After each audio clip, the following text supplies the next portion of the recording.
In occasione di Cormons Libri 2012 è stata allestita all'interno della sala civica qui anzi dell'ex Cinema Italia, per la precisione, è stata diciamo così, inaugurata una mostra tutta particolare dedicata alle Olimpiadi. A curarne la parte fotografica è colui che era presente all'Onda, cioè Simone Ferraro, che è un collega, un freelance, collabora col Messaggero Veneto e con altre testate giornalistiche, nato a Roma, e Roma era talmente pesante, ha pensato bene di prendere, come si dice, armi e bagagli, trasferirsi dall'urbe nei lontani confini dell'impero, cioè nella 10ª Reggio Italica. Simone, allora partiamo subito a raccontare quello che è stato la tua Londra 2012.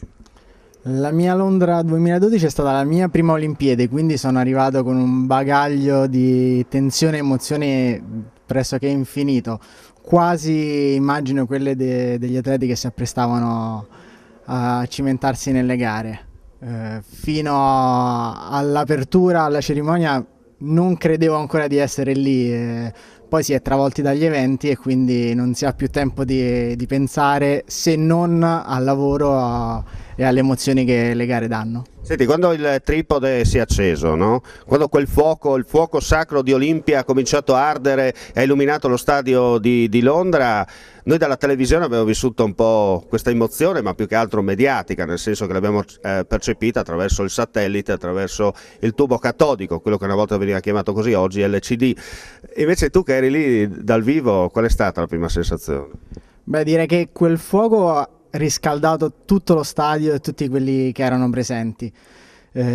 Poi io l'ho visto un po' come voi, chiuso in quattro angoli, che sono i margini della mia macchina fotografica, immagini dell'immagine, ma l'emozione si sentiva forte prima ancora che la fiamma ardesse all'interno dello stadio, quando l'ultimo tedoforo ha compiuto gli ultimi passi di corsa. Quindi l'emozione è fortissima, è reale, non è soltanto cinematografica. Senti, il vantaggio del digitale porta a fare una domanda, nel senso, quanti scatti hai fatto?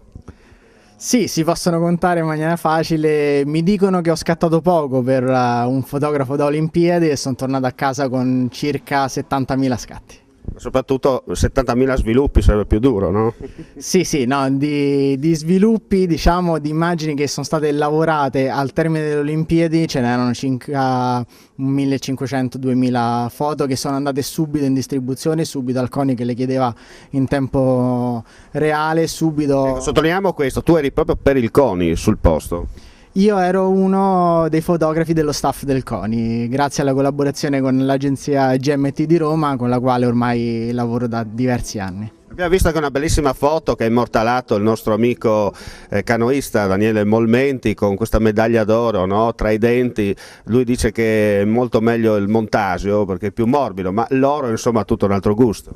Ha un altro gusto perché non capita spesso di vincere un oro olimpico.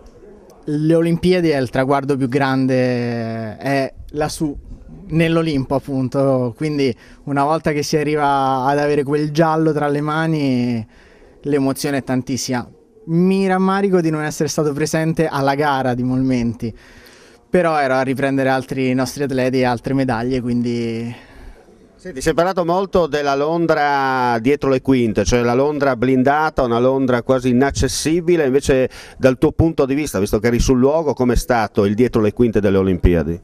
L'inaccessibilità degli stadi è una storia vera, nel senso che anche noi che giravamo con tutta l'attrezzatura, considera un circa 13-15 kg di attrezzatura sulle spalle, arrivare agli stadi non era sempre semplice, c'era sempre 1 o 2 chilometri di strada da fare perché i pullman ti lasciavano lontano per rischio di attentati, però direi che è un gettone che si paga volentieri per essere presente a un evento come le Olimpiadi. Il nostro segnale è diffuso attraverso il digitale terrestre in Friuli Venezia Giulia e nel Veneto. Perché uno ad esempio, non so, dal Monte Venda piuttosto che dall'Istria, da Trieste o da Gemona del Friuli o che ne so io da Cavasso Nuovo deve inforcare il volante e scendere a Cormons a visitare questa mostra? Perché?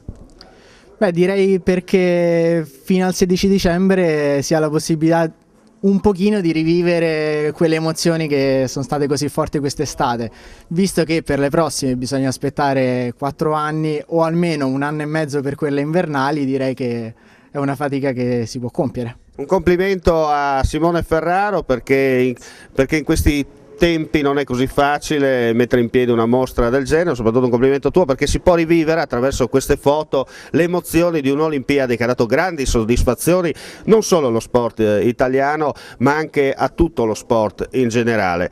Lui ha scattato in digitale, io rimango vintage, mettiamo tutto insieme, non resta che dire gentili telespettatori, venite a visitare perché passerete un'emozione, vivrete un'emozione, assaporerete qualcosa che a volte la TV non sa dare. Viva la fotografia!